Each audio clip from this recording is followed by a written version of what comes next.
Nous sommes vraiment heureux aujourd'hui de l'annonce de la décision de la Cour européenne des droits de l'homme. La Cour européenne des droits de l'homme a condamné l'État français et donné raison aux militants injustement condamnés par les tribunaux en France. Elle a réaffirmé que l'appel au boycott est parfaitement légitime lorsqu'il est dirigé contre un État et contre sa politique. Nous sommes heureux pour les requérants, si injustement condamnés, et qui ressentaient si durement ce sentiment d'injustice. Nous sommes heureux pour le mouvement de solidarité avec la Palestine et pour notre organisation qui n'a pas ménagé ses efforts en soutenant dès le début le recours devant la Cour européenne des droits de l'homme.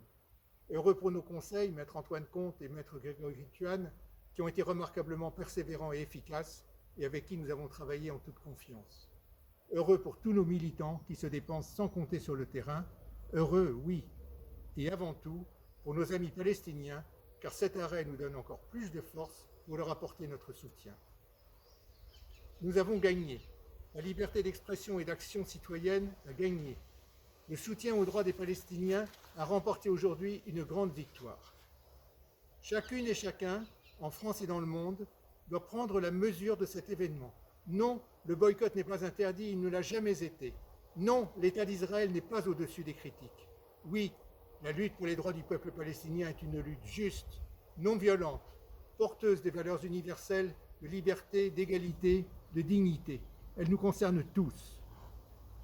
L'État français doit lui aussi prendre toute la mesure de cette décision.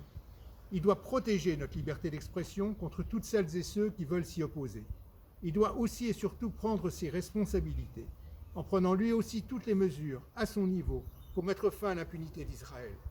Il est temps pour lui de passer de la parole aux actes.